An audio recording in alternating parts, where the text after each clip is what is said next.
दोस्तों बहुत बहुत स्वागत है आप सभी का एक बार फिर से। जी हाँ दोस्तों, आज पूरे दिन की कई महत्वपूर्ण और बड़ी खबरें निकलकर सामने आ रही हैं। जानेंगे सभी खबरों को विस्तार से। तो दोस्तों, खबरों में आगे बढ़ने से पहले वीडियो को एक प्यार भरा लाइक जरूर कर दें और ताजा खबरों को जानने के लिए चैनल को सब्सक्राइब भी जरूर कर लें।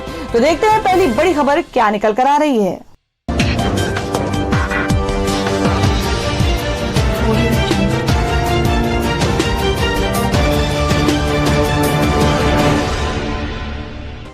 तो दोस्तों, आज की जो पहली बड़ी खबर निकल कर आ रही है, आपको बता दें कि जॉब तलाश रहे युवाओं के लिए गुड न्यूज। सरकार ने दी नेशनल रिक्रूटमेंट एजेंसी के गठन को हरी झंडी।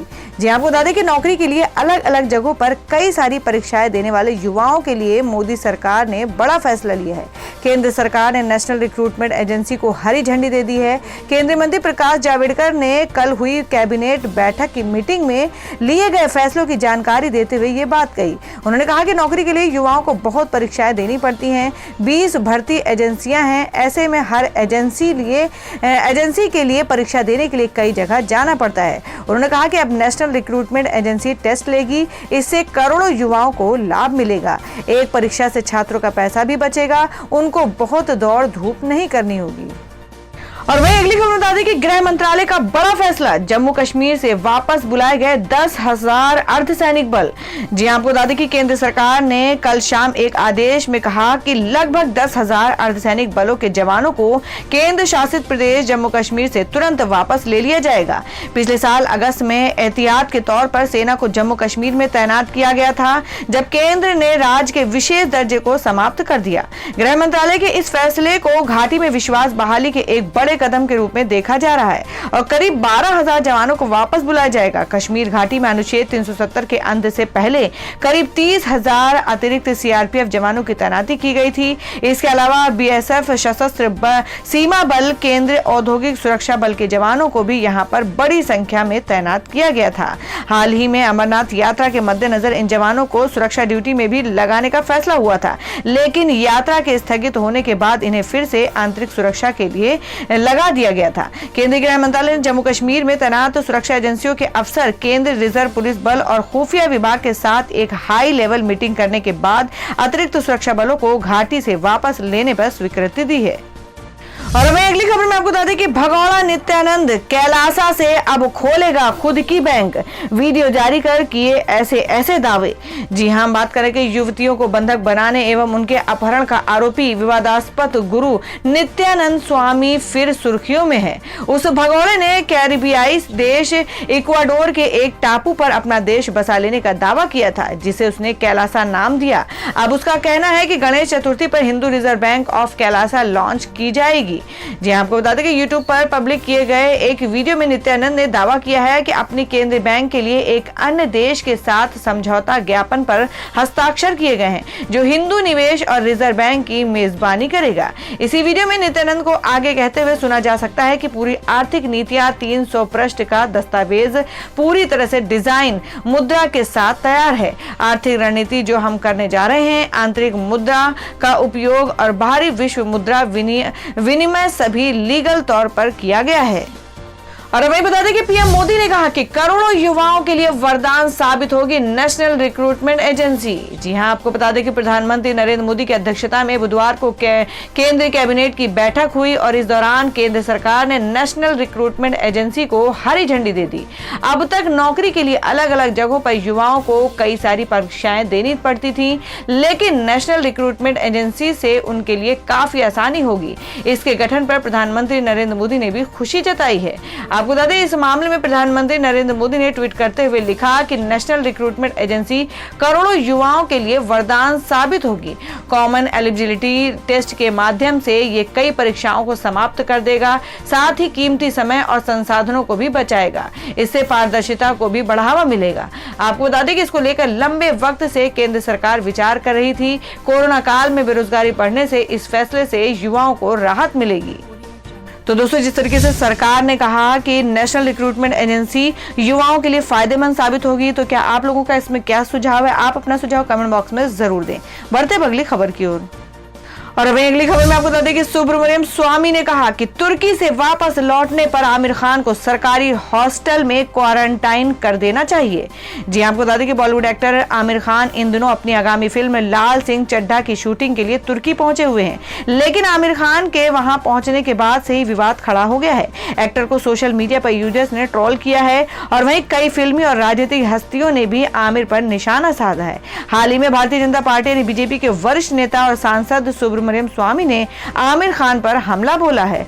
सुब्रमण्यम स्वामी ने आमिर खान के तुर्की दौरे पर lady of Turkey Emine Erdogan से मुलाकात पर आपत्ति जताते हुए अपनी नाराजगी जाहिर की है। सुब्रमण्यम स्वामी ने अपने ताजा ट्वीट में आमिर खान पर निशाना साधते हुए उन्हें तुर्की से वापस लौटने पर सरकारी क्वारंटाइन में 14 दिन के लिए रखे जाने की बात कही है।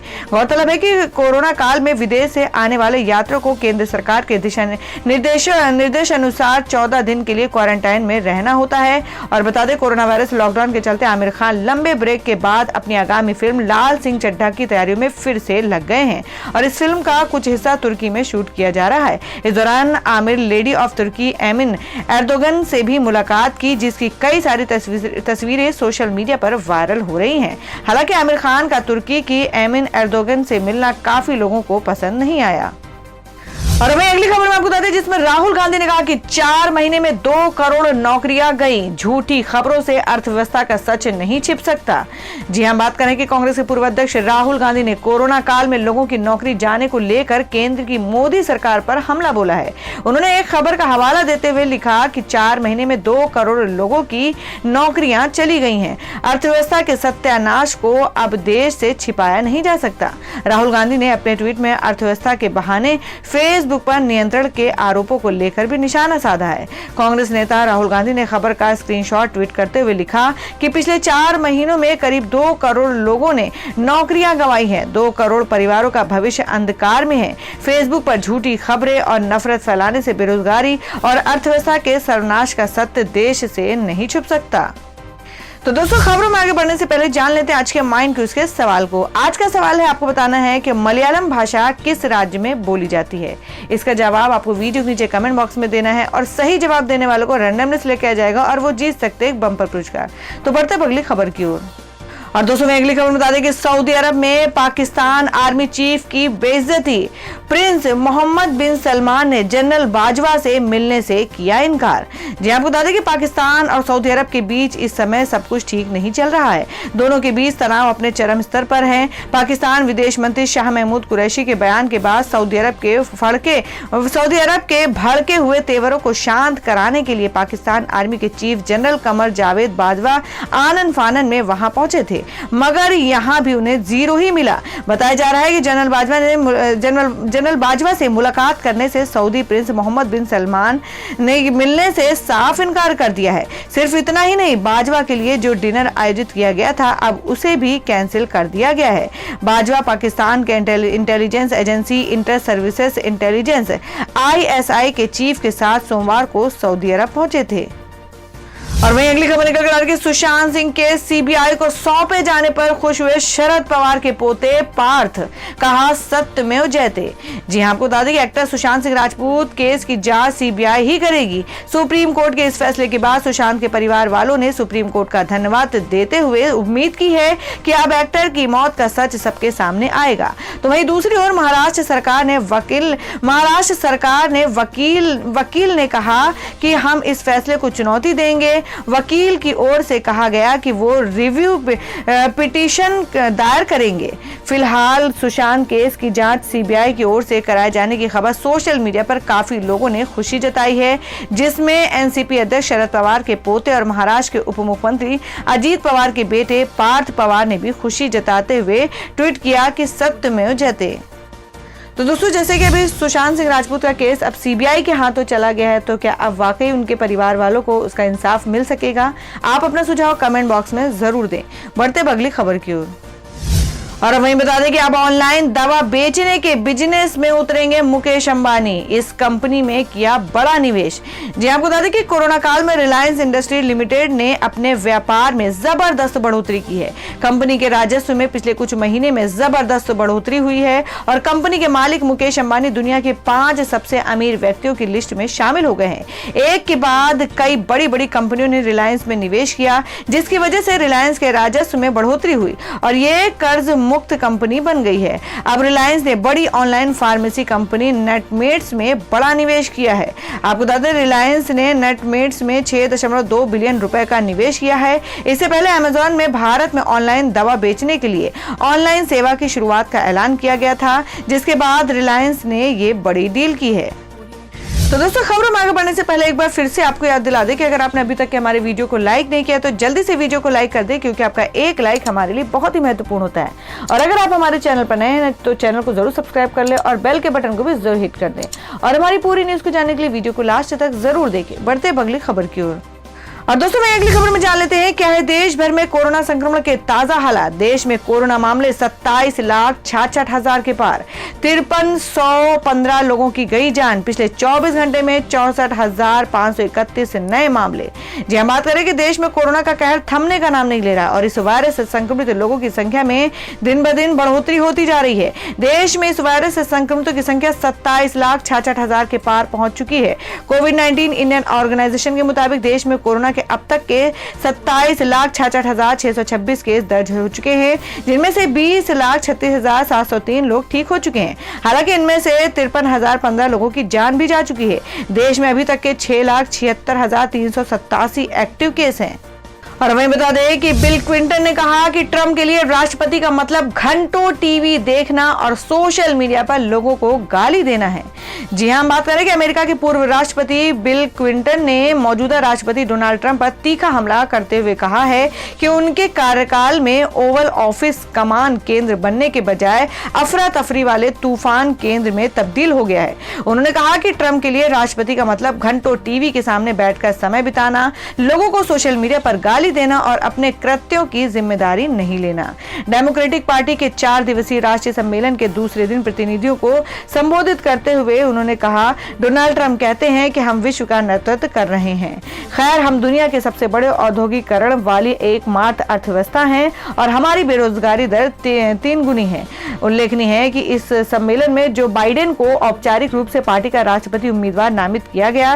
क्लिंटन ने कहा कि राष्ट्रपति चुनाव दुनिया का सबसे महत्वपूर्ण काम है और इस साल का चुनाव कोविड-19 महामारी की वजह से बहुत कठिन काम है, जिसमें से 1,70,000 लोगों की जान जा चुकी है और लाखों नौकरियां चली गई हैं एवं छोटे कारोबार बर्बाद हो गए हैं। कोविड-19 से निपटने के तरीकों की आलोचना करते हुए क्लिंटन ने कहा कि पहले अमेरिकी राष्ट्रपति ने कहा कि वायरस नियंत्रण में है और जल्द ही ये खत्म हो जाएगा। उन्होंने कहा जब ये नहीं हुआ तो वह रोजाना टेलीविजन पर आकर बताते हैं कि वे क्या शानदार काम कर रहे हैं, जबकि वैज्ञानिक हमें महत्वपूर्ण सूचनाएं देने का इंतजार करते रहे। जब उन्हें विशेषज्ञों की सलाह पसंद नहीं आई तो उन्होंने उसे नजरअंदाज किया।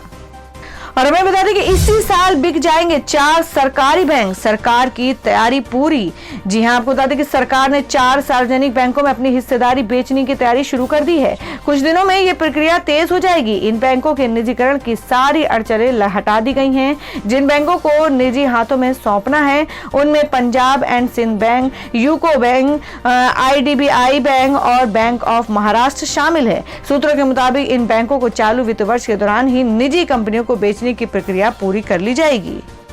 और अभी अगली खबर निकल कर आ रही है, प्रणब मुखर्जी की सेहत में कोई सुधार नहीं, फेफड़ों में इंफेक्शन के संकेत, अस्पताल ने जारी किया हेल्थ अपडेट।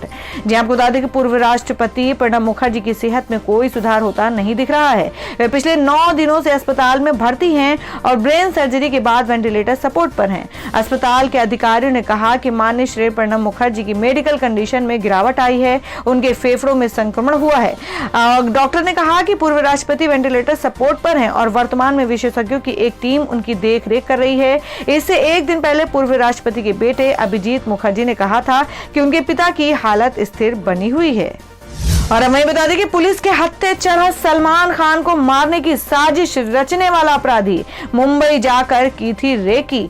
जी आपको बता दें कि बॉलीवुड सुपरस्टार सलमान खान को पंजाब, हरियाणा और राजस्थान में संचालित कुख्यात लॉरेंस बिश्नोई गिरोह के रडार पर होने की जानकारी मिली है और इस मामले फरीदाबाद पुलिस ने गिरोह के एक शॉर्प शूटर को गिरफ्तार किया है, जिसने अभिनेता की एक्टिविटी की जानकारी जुटाने के लिए रेकी की थी। सूत्रों ने बताया कि फरीदाबाद पुलिस ने भिवानी जिले से ताल्लुक रखने वाले 27 साल के राहुल संगा उर्फ बाबा को गिरफ्तार किया है। वह वर्तमान में 15 अगस्त को उत्तराखंड के हिसार में रह रहा था। वह कई आपराधिक मामलों का अपराधी था। उसे जांच के लिए यहां फरीदाबाद लाया गया था क्योंकि वह एक स्थानीय निवासी प्रवीण की हत्या के मामले में वांटेड था और उसके पास से एक रिवॉल्वर बरामद किया गया था। एक वरिष्ठ पुलिस अधिकारी ने दावा किया कि राहुल इस साल जनवरी में मुंबई के बांद्रा गया था, जहां सलमान खान का घर है। राजस्थान के जेल में बंद गैंगस्टर लॉरेंस बिश्नोई के निर्देश पर सलमान खान के घर और उनकी गतिविधियों के बारे में 3 दिनों तक उसने रेकी की। कथित तौर पर बिश्नोई कई साल पहले राजस्थान में एक ब्लैक बक को मारने के मामले में अपने बरी हुए सलमान खान को खत्म करना चाहता था, जिसके संबंध में पिछले साल एक और गैंगस्टर भेजा था। और वह अगली खबर में जान लेते हैं क्या है देश भर में सोने और चांदी का भाव। सोने के भाव में जबरदस्त गिरावट, चांदी भी फिसली, जाने क्या रह गए हैं रेट। जी आपको बता दें कि सोने के दाम में बुधवार को भारी गिरावट देखने को मिली। अंतर्राष्ट्रीय स्तर पर सोने के भाव में कमी का असर घरेलू स्तर पर भी देखने को मिला। HDFC सिक्योरिटीज के मुताबिक राष्ट्रीय राजधानी में बुधवार को सोने की कीमत 640 रुपए की गिरावट के साथ 54,269 रुपए प्रति 10 ग्राम पर रह गई। इससे पहले पिछले सत्र में बाजार बंद होने के समय सोने का दाम 54,909 रुपए प्रति 10 ग्राम पर रहा था। दूसरी ओर चांदी की कीमतों में भी जबरदस्त दबाव देखने को मिला। आपको बता दें कि चांदी की कीमत बुधवार को 3,112 रुपए की भारी कमी के साथ 69,450 रुपए प्रति किलोग्राम पर रह गई। पिछले सत्र में चांदी का मूल्य 72,562 रुपए प्रति किलोग्राम पर था। और दोस्तों मैं अगली खबर में जान लेते हैं क्या है देश भर में मौसम के ताजा हालात। भारत के इन राज्यों में अगले 3 दिनों तक नहीं मिलेगी बारिश से राहत, IMD का हाई अलर्ट। जी हम बात करें कि साल 2020 को आपदाताओं का साल कहा जाए तो गलत नहीं होगा। अभी 7 महीने ही बीते हैं और देश भर में कई प्राकृतिक आपदाओं ने राज्य और केंद्र सरकार की मुश्किलें बढ़ा दी हैं। पहले से ही कोरोना वायरस संकट से जूझ रहे भारत में पहले चक्रवाती तूफान की दस्तक और अब मानसून के चलते कई इलाके बाढ़ के पानी में डूबे हुए हैं। और इस बीच मौसम विभाग ने भारत के कई राज्यों में भारी बारिश का अलर्ट जारी किया है। भारतीय मौसम विभाग द्वारा जारी बयान में ऐसी संभावनाएं जताई गई हैं कि आने वाले 3 दिनों में उत्तर और मध्य भारत के कई राज्यों ने गरज के साथ भारी वर्षा होगी। विभाग ने भविष्यवाणी की है कि 19 अगस्त को ओडिशा में, 20 अगस्त को छत्तीसगढ़ और पूर्वी मध्य प्रदेश, 21 और 22 अगस्त को पश्चिम मध्य प्रदेश और पूर्वी राजस्थान को और गुजरात में ताबड़तोड़ बारिश हो सकती है। तो दोस्तों ये थी अब तक की सभी बड़ी खबरों की अपडेट्स। टुडे ब्रेकिंग न्यूज और लेटेस्ट खबरों को देखने के लिए हमारे चैनल को सब्सक्राइब जरूर कर लें, वीडियो को लाइक और शेयर भी जरूर कर दें अपने दोस्तों और रिलेटिव्स के साथ। तो दोस्तों फिर मिलेंगे काम की खबरों और सरकारी योजनाओं की एक और नई वीडियो के साथ। तब तक के लिए धन्यवाद दोस्तों।